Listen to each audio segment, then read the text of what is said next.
আমি তো জানি না পাবো কি পাবো না, আল্লাহ তোমার দেয়া সেরা জান্নাত। আমি তো জানি না পাবো কি পাবো না, আল্লাহ তোমার দেয়া সেরা জান্নাত। আমি শুধু জানি নরকের সম্মানিত উপস্থিতি, আমরা যে রমজান মাসে সিয়াম সাধনা করি, রোজা রাখি, এই রোজাটার একটা দার্শনিক দিক তুলে ধরেছেন ভারত উপমহাদেশের অন্যতম একজন ইসলামিক ব্যক্তিত্ব, মুসলিম বিশ্বের নোবেল খ্যাত কিং ফয়সাল অ্যাওয়ার্ড পুরস্কারপ্রাপ্ত হাতে গোনা 2-3 জন মানুষের একজন এই উপমহাদেশের সৈয়দ আবুল হাসান আলী আন-নাদবী রহমতুল্লাহি আলাইহি, যার নাম হয়তো অনেকে আপনারা শুনেছেন। যার লেখা বই মাজা খাসিরাল আলামু বিইনহিতাতিল মুসলিমিন, মুসলমানদের পতনে বিশ্বের কি ক্ষতি হলো, মুসলিমরা যে আজ পৃথিবীর ড্রাইভিং সিটে নেই এর কারণে পৃথিবীর কি ক্ষতি হলো, পৃথিবীর মানুষের কি ক্ষতি হলো, এই বিষয়ে যে বইটি তিনি লিখেছেন মাত্র 18 বছর বয়সে। যখন এই বইয়ের ভূমিকায় তিনি লিখেছেন যে আমি কোনো আরব দেশে এর মধ্যে যাইনি, কোনো অ্যারাবিয়ানকে দু চোখে দেখিনি, এই অবস্থায় যে বই লিখেছেন আজও আরব বিশ্বের, মিডল ইস্টের এমন কোনো বিশ্ববিদ্যালয়, এমন কোনো সমৃদ্ধ লাইব্রেরি পাওয়া অসম্ভব যেখানে মাজা খাসিরাল আলম বইটা নাই। সৌদি আরব সহ বেশ কয়েকটা দেশে আমি প্রত্যক্ষ করেছি বিভিন্ন মিনিস্ট্রি, কয়েকটা মন্ত্রণালয় কম্পিটিশন করে এই বইটার লক্ষ লক্ষ কপি ছাপার ব্যবস্থা করে, শুধু মুসলিমদের ঘুমন্ত বিবেককে জাগাবার জন্য। এই কালজয়ী গ্রন্থসহ বহু কালজয়ী গ্রন্থের রচয়িতা সৈয়দ আবুল হাসান আলী নদবী রহমতুল্লাহি আলাইহি, তিনি আমরা যে সিয়াম সাধনা করি, আমরা যে রোজা রাখি, এই রোজার একটা দার্শনিক দিক তুলে ধরেছেন। তিনি বলেছেন যে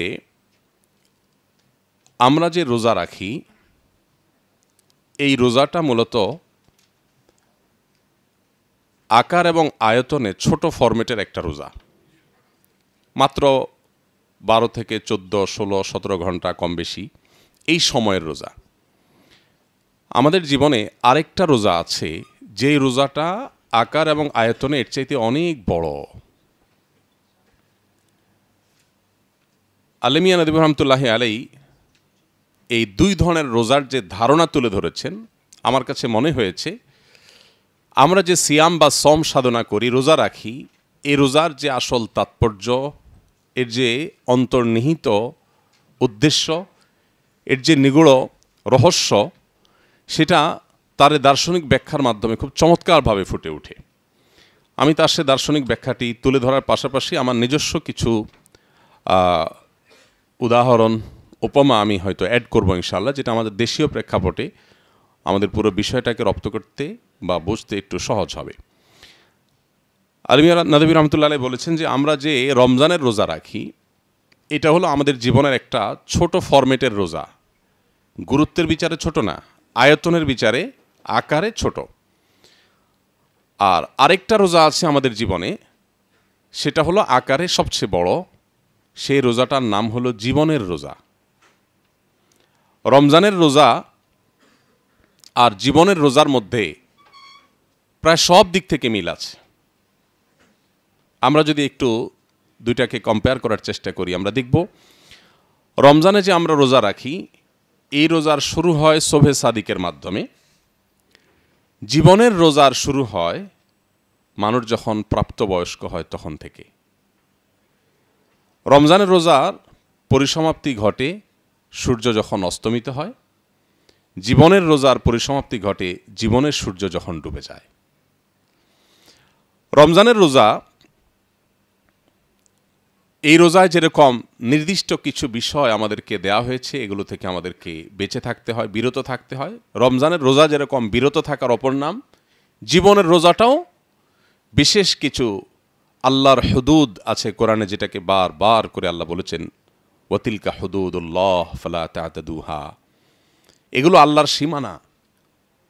জীবনের রোজা রেখে এই সীমানাগুলো ব্রেক করা যাবে না। রমজানের রোজার সাথে জীবনের রোজার এরকম বহুবিধ মিল আমরা খুঁজে পাব, বহুবিধ।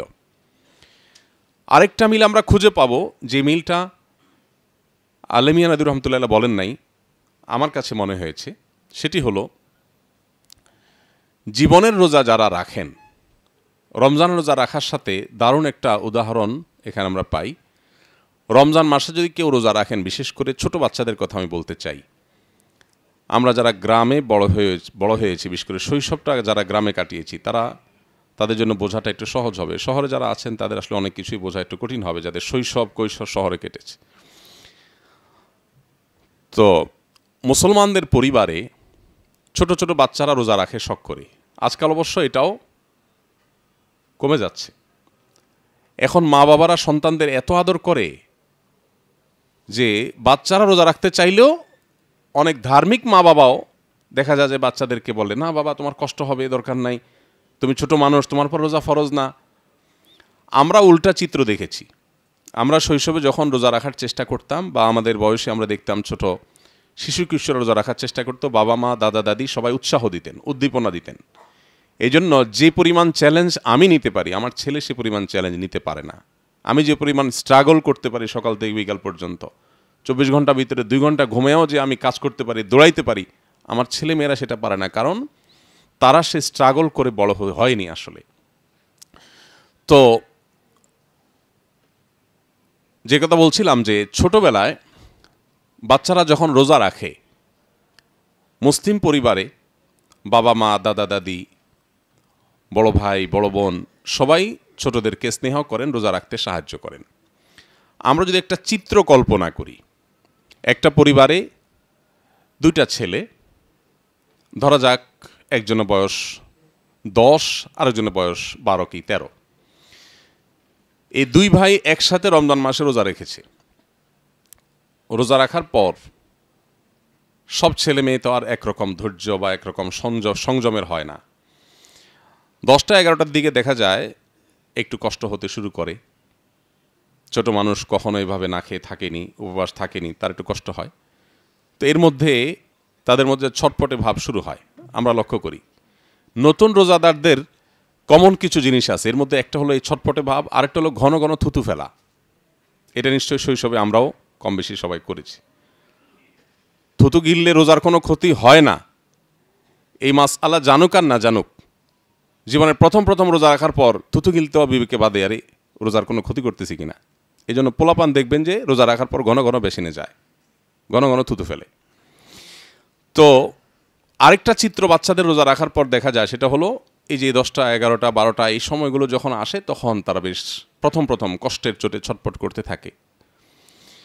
এই ছটপটে ভাবের পর ওই যে 10 বছর আর 13 বছরের 2 ভাই রোজা রেখেছে, তাদের একজন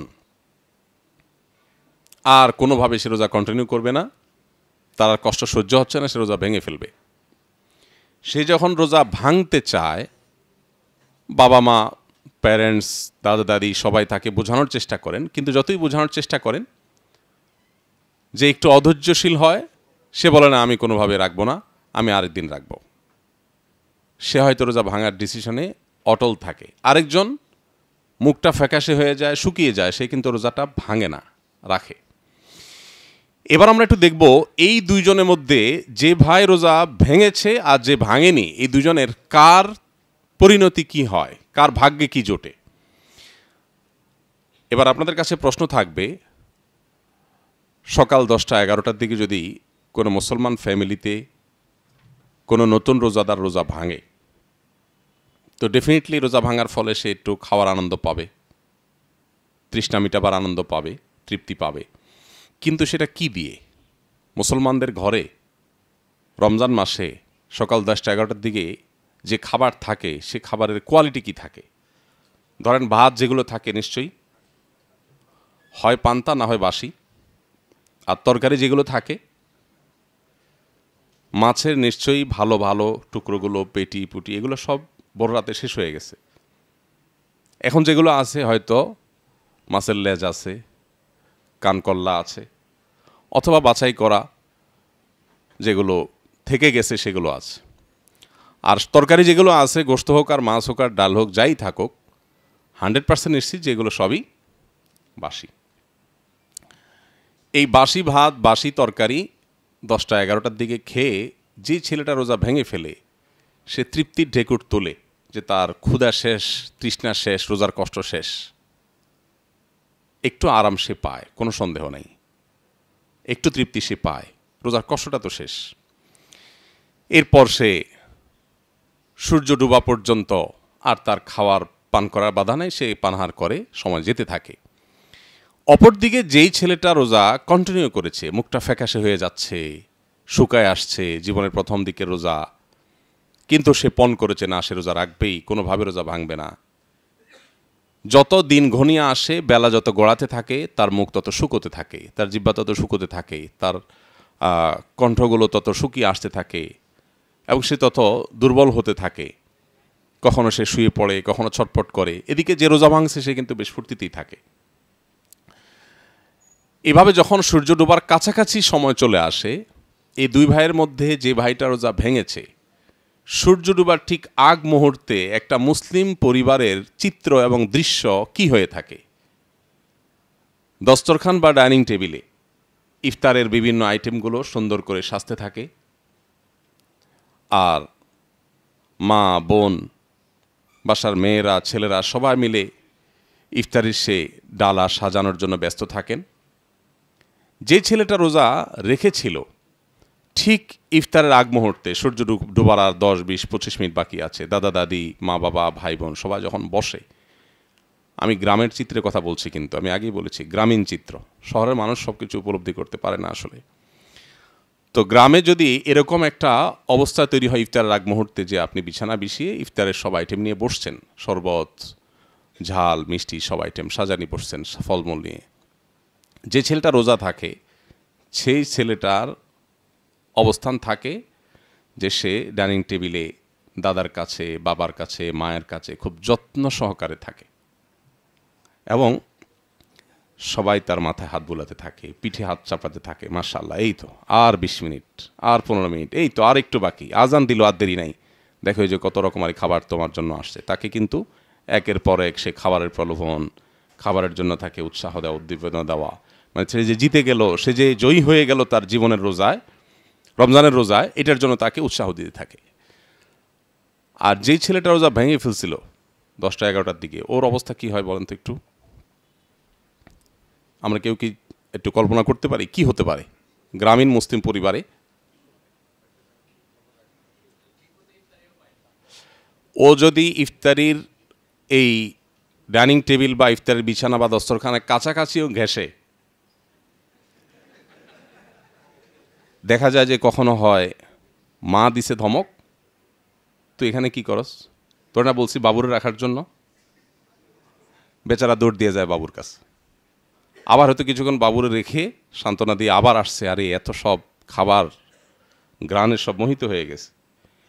এবার বাপে দেয় ধমক, তোর না বলছি যে মোমবাতি নিয়ে আসার জন্য দোকান থেকে, তো এখানে কি করস। আবার হয়তো আরেক বোনে ধমক দিছে যে তোমার বলছি না যে মোরগগুলো ধরো খোয়াড়ে, তোমার বলছি অমুক কাজটা করো, এই তাড়াতাড়ি করে চামচটা নিয়ে আসো। এই বেচারা দৌড়ের উপরে থাকে। আর যে রোজা রাখছে কষ্ট করে, তার রাখতে কষ্ট হয়েছে, কিন্তু ইফতারের আগ মুহূর্তে সে যে আদরটা পায়, সে যে যত্নটা পায়, সেই যত্নকে পৃথিবীর কোনো কিছুর সাথে তুলনা করে কখনো বোঝানো যাবে না।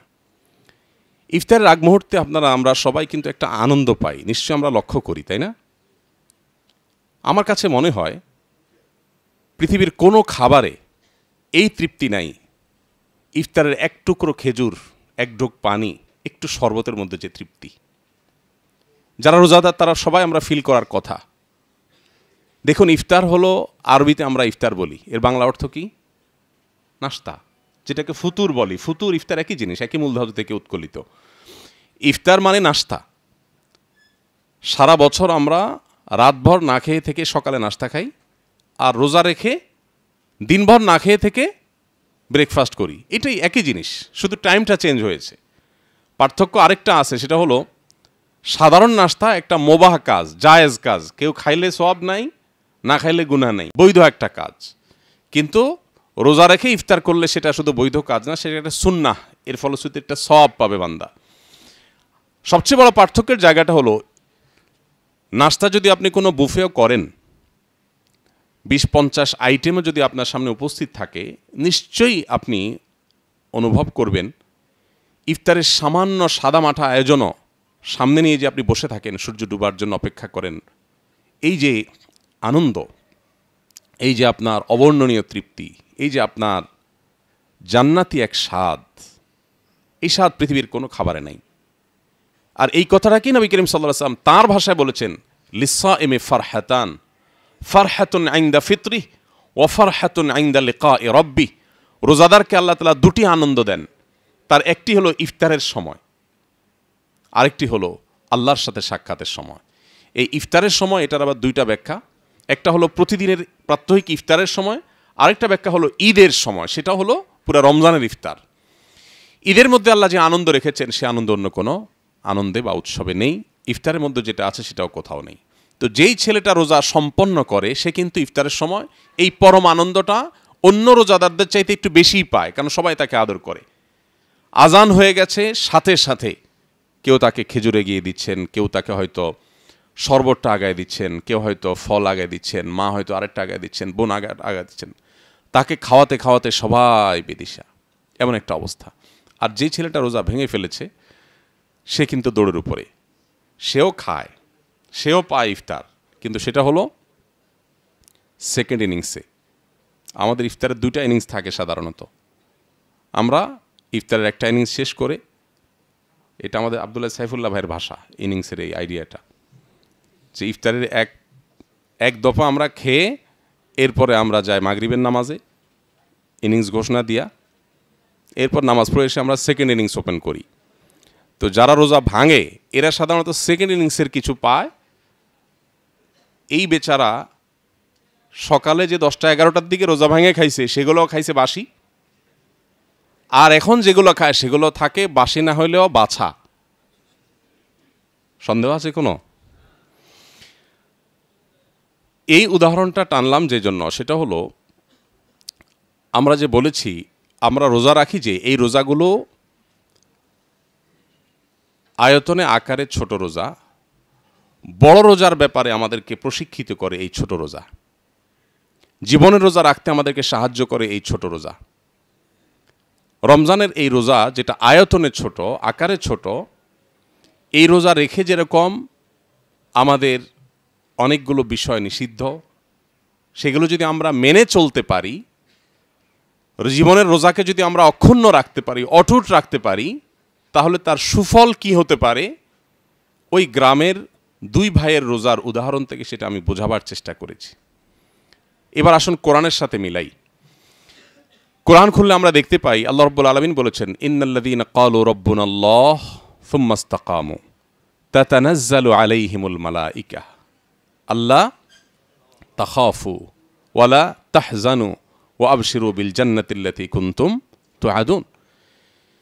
যারা জীবনের রোজাকে কমপ্লিট করে, জীবনের রোজাকে যারা ভাঙে না, ভঙ্গ হলেও সাথে সাথে আবার জোড়া দিয়ে দেয়, এটা একটা পার্থক্য। রমজান রোজার সাথে জীবন রোজার একটাই পার্থক্য বলতে পারি, সেটা হলো রমজানের রোজা ভেঙে গেলে আর জোড়া দেওয়া যায় না, কিন্তু জীবনের রোজা ভেঙে গেলে জোড়া দেওয়া যায়। কেন? কারণ জীবনের রোজার আয়তন 50, 60, 70 বছরের দীর্ঘ। এত দীর্ঘ আয়তনের রোজা রাখা মানুষের জন্য কঠিন। সেজন্য আল্লাহ রাব্বুল আলামিন সেখানে সেই রোজা ভেঙে গেলে সাথে সাথে তওবা নামক এই ইবাদতের মাধ্যমে, এই রিপেয়ারিং সিস্টেমের মাধ্যমে সেটাকে আবার জোড়া লাগাতে পারে। তো এইভাবে যদি জীবনের রোজাকে কেউ জোড়া লাগাতে লাগাতে জীবনের সূর্য ডোবা পর্যন্ত নিয়ে যায়, ওই দুই ভাইয়ের রোজাদার ভাইকে যেরকম সূর্য ডোবার আগ মুহূর্তে পরিবারের সবাই আদর কদর শুরু করেন, অভয় দেখাতে শুরু করেন, আর দেরি নাই, এই তো তোমার কষ্ট শেষ, ঠিক জীবনের সূর্য যখন মানুষের ডুবন্ত থাকে তার আগ মুহূর্তে ওই ব্যক্তির সাথে আল্লাহর পাঠানো ফেরেশতারা কোরআনের বর্ণনা অনুযায়ী তাকে সান্ত্বনা দেন, আর দেরি নাই, লা তাখাফু ওয়ালা তাহজানু, তোমার কোনো টেনশন নাই, তোমার কোনো ভয় নেই, বহু কষ্ট করেছ আর নেই, ও আবশিরু বিল জান্নাতিল্লাতী কুনতুম তুআদুন, জান্নাতের সুসংবাদ গ্রহণ করো। এই সে জান্নাত। কোন কোন হাদিস থেকে আমরা জানতে পারি জান্নাতি ব্যক্তি মৃত্যুর আগ মুহূর্তে জান্নাতের নেয়ামতগুলো উপস্থাপন করা হয় তার সামনে, সে দেখতে পায়, সে তখন আনন্দে আহ্লাদিত হয়ে যায়। আমরা মনে করি সে হয়তো প্রিয়জনের ছেড়ে যাওয়ার, রেখে যাওয়ার বেদনায় সে হয়তো কাতর, কিন্তু না, জান্নাতি মানুষ ওই সময় জান্নাতের নেয়ামতসমূহ দেখে আল্লাহর সাক্ষাৎ এবং জান্নাত লাভের যে তার ব্যাকুলতা, তার যে আনন্দ, সে উপভোগ করতে করতে দুনিয়া সে ত্যাগ করে চলে যায়। পক্ষান্তরে ওই রোজা ভাঙা ছোট ভাইয়ের মতো জীবনের রোজা যারা ভেঙে ফেলেছেন অথচ নিজেকে মুসলমান দাবি করেন, হয়তো মুসলিম, নামাজ কালামও পড়ার চেষ্টা করেন, কিন্তু বারবার জীবন রোজা ভেঙেছেন, আল্লাহর বহু আদেশ নিষেধকে লঙ্ঘন করেছেন, কোরআন থেকে দূরে সরেছিলেন, হাদিস থেকে দূরে সরেছিলেন, ইসলাম থেকে দূরে সরেছিলেন, ইসলামকে টুকটাক গায়ে মাখিয়েছেন আর জীবনের সব কিছুকে ঠিকঠাক রেখেছেন, এরকম ধরি মাছ নাছুই পানির টাইপ যে মুসলমান হয়েছেন, যারা জীবনের রোজাকে বারবার ভেঙে ফেলেছেন এবং সেটাকে তওবার সেই জোড়া লাগাবার সেই ফরম্যাট বা সেই আইডিয়া দিয়ে, সে মডেল দিয়ে আর জোড়া লাগাননি, এই মানুষগুলোর পরিণতি ওই ছোট ভাই যে রোজা ভঙ্গ করে তার মতোই হবে। কিভাবে? কিয়ামতের ময়দানে যখন সে নিজের পাপাচারের কারণে নানান শাস্তির মুখোমুখি হবে। কিয়ামতের ময়দান থেকেই তো শাস্তি শুরু, কারণ কিয়ামতের ময়দানের যে ভয়াবহতা, ইটসেলফ একটা শাস্তি। এরপর যখন পদে পদে শাস্তিগুলো সে ভোগ করতে থাকবে, একটা পর্যায়ে অন্য জান্নাতীরা জান্নাতে যাওয়ার বহু সময় পর সে হয়তো জান্নাতে যাওয়ার সুযোগ পাবে। আহলুস সুন্নাহ ওয়াল জামাতের আকীদা এবং বিশ্বাস এটাই যে কোনো মুসলমান যদি মারা যায়, ঈমান নিয়ে যদি মারা যায়, তার পাপাচারের কারণে সে যদি জাহান্নামে যেতেও হয়, একটা সময় আল্লাহ তাকে মাফ করে জান্নাতে দিবেন ইনশাআল্লাহ। কিন্তু ওই যে রোজাভঙ্গকারী, রমজানের রোজাভঙ্গকারী যেরকম বাসি জিনিস পায়, জান্নাতে অবশ্য কোনো কিছু বাসি হয় না, সেও পরে পাবে, আগে পাবে না। এখন সিদ্ধান্ত আমাদেরকে নিতে হবে, আমরা কি রমজানের রোজা থেকে জীবনের বৃহত্তর রোজার জন্য প্রস্তুতি গ্রহণ করব, শিখব, প্রশিক্ষণ নিব? রমজানের রোজাকে ধরে রাখার জন্য যেরকম আমরা কসরত করি, আমরা যেরকম চেষ্টা করি, আমাদের জীবনের রোজাকে ধরে রাখার চেষ্টাটা আমরা করব কিনা, এই সিদ্ধান্ত আমাদেরকে নিতে হবে। সময়ত ভাইরা, আজ ভোগবাদী এই পৃথিবীতে যেদিকে তাকাবেন, চতুর্দিকে দেখবেন শুধুমাত্র ভোগের আহ্বান। চতুর্দিকে আপনি প্রতিটি বিজ্ঞাপনী, বিলবোর্ডের দিকে তাকালে দেখবেন আপনাকে ভোগের জন্য ডাকা হচ্ছে, আহ্বান করা হচ্ছে। প্রতিটি অ্যাডভার্টাইজমেন্ট, প্রতিটি প্রচার, প্রতিটি ঘোষণা, সব আয়োজন ভোগের জন্য। ইসলাম আমাদেরকে এমন এক জীবন ব্যবস্থা দিয়েছে, এখানে আমাদেরকে ত্যাগের শিক্ষা দেওয়া হয়। এই জন্যই তো মুসলিমদের কেউ দমাতে পারে না যদি মুসলিমরা মুসলিম হয়। আল্লাহ যে বলেছেন, ওয়া আনতুমুল আ'লাউনা ইন কুনতুম মুমিনিন, ঈমানদার হয়ে থাকলে তোমাদেরকে কেউ হারাতে পারবে না, সুযোগ নাই, নো অপশন। কারণ তাদেরকে কে হারাবে? যারা মরতে পারলেই গর্বিত, যারা মরার জন্যই লড়ে, তাদেরকে হারাবার ক্ষমতা তো পৃথিবীতে কারণ নাই। আল্লাহ তাআলা কোরআনে কারিমে ইহুদি এবং খ্রিস্টান উভয় সম্প্রদায় সম্পর্কে বলেছেন যে তাদেরকে দেখবে তোমরা, তারা মরতে চায় না, তারা বলবে আমাদের জান্নাত গ্যারান্টেড হয়ে গেছে। খ্রিস্টানরা বলে যে ঈসা আলাইহিস সালাম ক্রুশবিদ্ধ হয়ে আমাদের সব পাপের দায় তিনি নিয়ে নিছেন, আমাদের টেনশন নাই। ইহুদিরা বলে যে লান তামাসসানান নারু ইল্লা আইয়ামান মা'দুদা, আমাদের জাহান্নামে গেলেও সামান্য কয়েকদিনের জন্য যেতে হবে, আমাদের নবী বলে দিয়েছেন। এই জন্য তাদের যা খুশি তা করতে পারে করে। কিন্তু আমাদের নবী মুহাম্মদ সাল্লাল্লাহু আলাইহি ওয়াসাল্লাম আমাদেরকে বলেছেন না, প্রতিটা পদে পদে আমাদেরকে হিসাব করে করে চলতে হবে। ইন্নাল্লাহা লা ইউহিব্বুল মু'তাদিন, আল্লাহ সীমানা দিয়েছেন, এগুলো ক্রস করা যাবে না।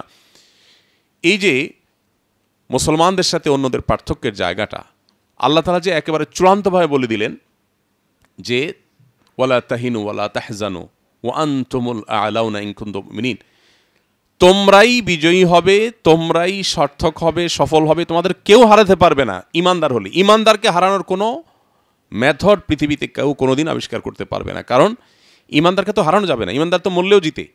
নবী করিম সাল্লাল্লাহু আলাইহি ওয়াসাল্লাম বলেছেন, আজাবান লি আমরিল মুমিন, ঈমানদারের পুরো জীবনটাই হলো পিকুলিয়ার, অদ্ভুত, আশ্চর্যজনক। কারণ ইন আসাবাহু খায়রুন শাকারা ফাকানা খায়রুল্লাহ, ঈমানদারের জীবনে যদি ভালো কিছু হয় সে আলহামদুলিল্লাহ বলে, শুকরিয়া আদায় করে, একদিকে ভালো জিনিস পাইলো আবার শুকরিয়া আদায় করে সওয়াব পাইলো। ওয়াইন আসাবাহু শাররুন, আর ঈমানদারের জীবনে যদি কোনো বিপদ আসে, কষ্ট আসে, সবারা, সে ধৈর্য ধারণ করে, ফাকানা খায়রুল্লাহ, ধৈর্য ধারণ করে আবার সে সওয়াব কামাই করে। হাতির মতো মরলেও লাখ, বাঁচলেও লাখ। এই জন্য ভাই, যে ইসলাম আল্লাহ তাআলা আমাদেরকে দিয়েছেন, শুধুমাত্র এই নিয়ামতের কথা যদি আমরা চিন্তা করি, আল্লাহর এই নিয়ামতের শুকরিয়া কিয়ামত পর্যন্ত সিজদা দিয়ে আমরা আদায় করতে পারবো না। এই যে আমরা সিয়াম সাধনা করছি, এই সিয়াম আমাদেরকে কত কিছু দিচ্ছে। দেখুন, আমরা যে বিরত থাকার কসরত করছি, সিয়াম তো আমাদেরকে, সিয়াম শব্দের অর্থ, সম শব্দের অর্থ বিরত থাকা, আমরা সবাই জানি। পানাহার যৌনাচার থেকে আমরা বিরত থাকছি।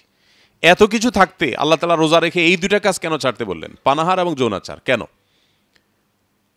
দুনিয়াতে ভোগের তো আরো বহু শত আইটেম আছে, আল্লাহ কেন বললেন রোজা রেখে এই দুইটা করা যাবে না? কারণ পৃথিবীতে মানুষ যত অপরাধ করে, মানুষের মধ্যে যত অপরাধের ভেতরে যে অদৃশ্য দাহন বা জ্বালা তাকে ছটফট করাতে থাকে, সেটা মূলত এই খুন্নিবৃত্তি এবং যৌনবৃত্তির কারণে হয়। এই দুইটাকে যদি মানুষ কন্ট্রোল করতে পারে, তাহলে সে নিজেকে কন্ট্রোল করতে পারে।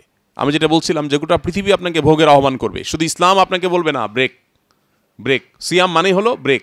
আমার এখন ক্ষুধা আছে, তৃষ্ণা আছে, পিপাসা আছে, খাবারও হাতের কাছে আছে, পানিও আছে, কিন্তু আমি খাচ্ছি না, ব্রেক দিচ্ছি, এটাই সিয়াম। তো আমার জীবনের পদে পদে যখনই কোনো কাজ আমি করতে যাব, সেখানে আল্লাহর আদেশ নিষেধ দ্বারা যদি আমি এরকম নিজেকে নিয়ন্ত্রণ করতে পারি, ব্রেক দিতে পারি, থামাতে পারি, এটাই হলো জীবনের রোজা রাখা। রমজানের রোজা আমাদেরকে জীবনের রোজা রাখার পরে সাহস যোগায়, শিক্ষা দেয়, প্রেরণা দেয়, প্রশিক্ষণ দেয়। কিন্তু বেশিরভাগ মানুষ আমরা জানি না কেন আমরা রমজান রোজা রাখি। আল্লাহ তাআলা বলেছেন লাআল্লাকুম তাত্তাকুন, রোজা ফরজ করা হয়েছে যেন তোমরা মুত্তাকি হও। কিভাবে মুত্তাকি হবে? এই যে একজন মানুষ রমজান মাসে দিনের বেলা রোজা রেখে আজন্ম চিটার বাটপার মানুষও যদি হয়, কথায় কথায় মিথ্যা, সবার সাথে বাটপারি করা মানুষটাও যদি রোজা রাখে, সে রোজা রেখে কিন্তু বাটপারিটা করে না, মানে রোজার সাথে বাটপারিটা আল্লাহর সাথে করে না। কেন? কেউ দেখছে না, ক্ষুধা আছে পেটে, হাতের কাছে খাবারও আছে, যে কক্ষে আছে সেখানে সিসি ক্যামেরাও নাই, তারপরে কিন্তু সে খাবারটা খায় না। কেন? সব জায়গায় ছল চাতুরি করে, সব জায়গায় চিটারি বাটপারি করে, কিন্তু এখানে এসে সে কেন খায় না? তার কারণ হলো সে জানে আল্লাহ তাআলা তাকে দেখছেন, এজন্য সে নিজেকে নিয়ন্ত্রণ করে। এই সিয়াম যে কত বড় মানুষ গড়ার কারিগর, এই সিয়াম যে কত বড় প্রশিক্ষণ কেন্দ্র, এটা যে কত বড় ট্রেনিং সেন্টার, এখান থেকে যে আমাদের জীবনকে কত বেশি আমরা পরিবর্তন করতে পারি, সেটা বলে শেষ করা যাবে না। কিন্তু বেশিরভাগ মানুষই আমরা সিয়াম রাখি, সিয়ামের লক্ষ্য, সিয়ামের উদ্দেশ্য, এর আসল শিক্ষা, এর প্রশিক্ষণ আমরা গ্রহণ করতে পারি না। আমি হাজার হাজার লাখো মানুষের মজলিসে, মাহফিলে প্রশ্ন রেখেছি, কেন আমরা রোজা রাখি? দেখা গেছে যে শতকরা একজন মানুষ উত্তর দিতে পারেন না কেন রোজা রাখেন। রোজা কিন্তু রাখছেন 20-30 বছর ধরে, কিন্তু তিনি জানেন না তিনি রোজা কেন রাখছেন। বেশিরভাগ মানুষকে প্রশ্ন করলে বলে রোজা রাখে আল্লাহর সন্তুষ্টির জন্য, জান্নাতে যাওয়ার জন্য। আমি বললাম সঠিক উত্তর তো না। এটা রোজার ফাইনাল উদ্দেশ্য হতে পারে, প্রাইমারি টার্গেট এটা না, প্রাথমিক লক্ষ্য এটা না। প্রত্যেকটা কাজের একটা প্রাথমিক লক্ষ্য থাকে আর একটা চূড়ান্ত লক্ষ্য থাকে। আমি এখান থেকে বের হয়ে যদি ওমরার উদ্দেশ্যে পাসপোর্ট, টিকিট, ভিসা সব রেডি করে নিয়ে, লাগেজ ইত্যাদি নিয়ে গাড়িতে চেপে বসি, তো এই গাড়িতে বসেছি কেন আমাকে যদি জিজ্ঞাসা করা হয়, আমার উত্তর হবে আমি এই গাড়িতে চেপে বসেছি, আমার প্রাথমিক লক্ষ্য হলো এয়ারপোর্ট পর্যন্ত যাওয়া, আর ফাইনাল টার্গেট হলো, চূড়ান্ত লক্ষ্য হলো জেদ্দা এয়ারপোর্ট হয়ে মক্কায় পৌঁছা। এখন কেউ যদি প্রাথমিক লক্ষ্য পূরণ করতে না পারে, টাইম মতো এয়ারপোর্টে গিয়ে ফ্লাইট ধরতে না পারে, তাহলে সে ফাইনাল টার্গেটে কিভাবে যাবে? সিয়াম আমাদেরকে প্রাথমিক একটা লক্ষ্য দিয়েছে। আল্লাহ তাআলা সিয়ামের প্রাথমিক লক্ষ্য বলেছেন লাআল্লাকুম তাত্তাকুন। তোমার সিয়াম তোমাকে মুত্তাকি বানাচ্ছে কিনা। প্রতিদিনের সিয়াম শেষে তোমাকে হিসাব মিলাতে হবে যে আজকের দিনে কয়বার মিথ্যা বলতে গিয়ে আমার মুখ থমকে গেছে, আজকের দিনে কয়বার সোশ্যাল মিডিয়াতে, মোবাইলে, ফেসবুক, ইউটিউবে স্ক্রল করতে করতে একটা হারাম ভিডিও আমার চোখের এরিয়াতে এসেছে, আমি আল্লাহর ভয়ে সেটাকে স্কিপ করে চলে গেছি। এই ঘটনা কয়বার ঘটেছে? আজকের দিনে কয়বার সহকর্মীর সাথে, কারোর সাথে মেজাজ হারানোর মতো ইস্যু তৈরি হয়েছে, কিন্তু নবীজি বলেছেন রোজাদার যেন বলে দেয় ইন্নী সাইম, আমি রোজা আছি ভাই, তোমার কথার গরম উত্তর আমি দিতে পারলাম না। এটা সে কয়বার বলতে পেরেছে? সারা মাস ব্যাপী যদি এরকম কসরত করে, তাহলে সেখান থেকে তার ভালো কাজের অভ্যাস, মন্দ কাজ থেকে নিজেকে বেঁচে থাকার অভ্যাস গড়ে উঠবে। এই লক্ষ্যটা, তাকওয়া অর্জনের লক্ষ্যটা যদি সিয়ামের দ্বারা হাসিল হয়, তাহলে সিয়ামের আসল উদ্দেশ্য যে আল্লাহর হাতে পুরস্কার গ্রহণ, জান্নাতে রাইয়ান নামক গেট দিয়ে প্রবেশ, আরও যত পুরস্কারের কথা কোরআন এবং হাদিসে রয়েছে, সেগুলো সেই অর্জন করবে যার সিয়াম তাকে মুত্তাকি বানায়। আর যার সিয়াম তাকে মুত্তাকি বানাবে না, তার সেই সিয়ামের আসল লক্ষ্য আল্লাহকে সন্তুষ্ট করা এবং জান্নাতে পৌঁছা এটা তার জন্য সুদূর পরাহত হতে পারে। এজন্য ভাইরা বারবার করে আমাদের প্রতিদিন আমাদের সিয়ামের লক্ষ্য উদ্দেশ্য সম্পর্কে আমাদের নিজেদেরকে প্রশ্ন রাখা দরকার। আমি কতটা এই উদ্দেশ্যকে বাস্তবায়ন করতে পারছি, কতটা আমি সিয়ামের SMS এর সিয়ামের মেসেজটা আমি বুঝতে পারছি, সিয়ামের বার্তাটা আমি নিতে পারছি। প্রতিদিন বারবার করে এই যোগ বিয়োগ করা দরকার। আমার যদি রমজান মাস শেষে তাকওয়াতে এক বিন্দু পরিমাণও পরিবর্তন না হয়, তাহলে ভাইরা আমার, কোরআন এবং সুন্নাহর জ্ঞান আল্লাহ আপনাকে আমাকে আমাদের সবাইকে যেটুকু দিয়েছে সে সাধারণ জ্ঞান থেকে আমরা বলতে পারি এই সিয়াম অনেকটাই অর্থহীন।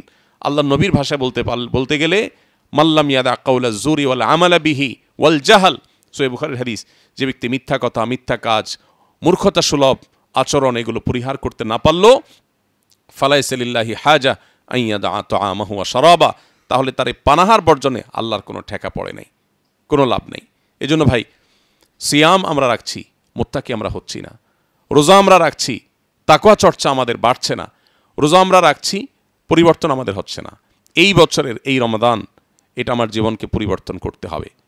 কি পরিবর্তন করব, কোন জায়গায় আমি সংশোধনী আনবো, সেটা আমাকে ডিসিশন নিতে হবে।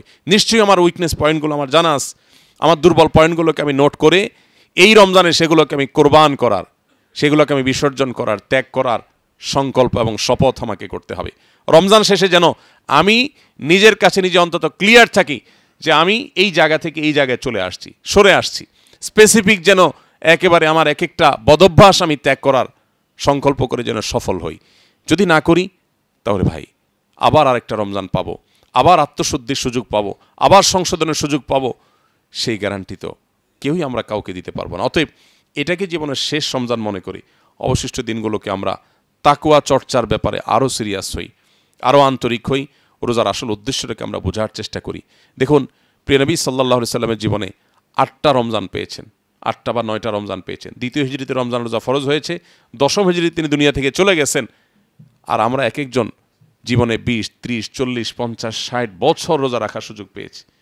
সাহাবীদের অনেকে জীবনে একবার রমজান রোজা রাখা পেয়েছেন, কেউ হয়তো একবারও পান নাই। বৃদ্ধ বয়সে ইসলাম গ্রহণ করেছেন, এরপরে জেহাদে গিয়েছেন, শহীদ হয়ে গেছেন, শেষ রমজান রোজা রাখার সুযোগই পান নাই। কেউ হয়তো 2টা 4টা পেয়েছেন, আর আমরা 50, 60টা রমজান পাচ্ছি। বাট আমাদের জীবনে কোনো পরিবর্তন নাই। আর এই জন্য এতগুলো কথা বলা। সিয়াম শুধুমাত্র আল্লাহর কাছ থেকে পুরস্কার গ্রহণ করা বা সওয়াব আহরণের জন্য নয়, সেটা সিয়ামের অন্যতম উদ্দেশ্য, কিন্তু সিয়ামের আসল উদ্দেশ্য হলো লাআল্লাকুম তাত্তাকুন, যেন আমরা মুত্তাকি হতে পারি। আল্লাহ রাব্বুল আলামিন আমাদের সবাইকে রমজানের এই সিয়াম থেকে সারা জীবনের যে রোজা, আমাদের জীবনব্যাপী যে রোজা, সেই রোজার জন্য আল্লাহ তাআলা আমাদেরকে শিক্ষা গ্রহণ করা, প্রশিক্ষণ গ্রহণ করার তৌফিক দান করুন। আল্লাহর সকল আদেশ নিষেধের সামনে মাথা নত হয়ে, মাথা পেতে দেওয়া, আল্লাহর সামনে নিজেকে সমর্পণ করে দেওয়া, পুরো জীবনকে আল্লাহর জন্য উৎসর্গ করে দেওয়ার ঈমানী শক্তি আল্লাহ তাআলা আমাদেরকে দান করুন। আমরা যেন নিজেদের জন্য, আল্লাহর দ্বীনের জন্য, আল্লাহর নবীর এই কষ্টে রেখে যাওয়া কষ্টার্জিত ইসলাম, এটাকে সংরক্ষণ করবার জন্য, এটাকে প্রতিষ্ঠা করবার জন্য নিজের মধ্যে, সমাজের মধ্যে, রাষ্ট্রে, গোটা পৃথিবীতে এর জন্য আমাদের সারা জীবনকে যেন আমরা বাজি রাখতে পারি। এটাই আমাদের সার্থকতা, এটাই আমাদের সফলতা। যারা আল্লাহর প্রতি বিশ্বাসী নয়, তারা ভোগে যে আনন্দ পায়, আমাদের ত্যাগের আনন্দ যদি তারা জানতো, বহু আগে সে ভোগ রেখে তারা আমাদের ত্যাগের কাতারে এসে দাঁড়াতো।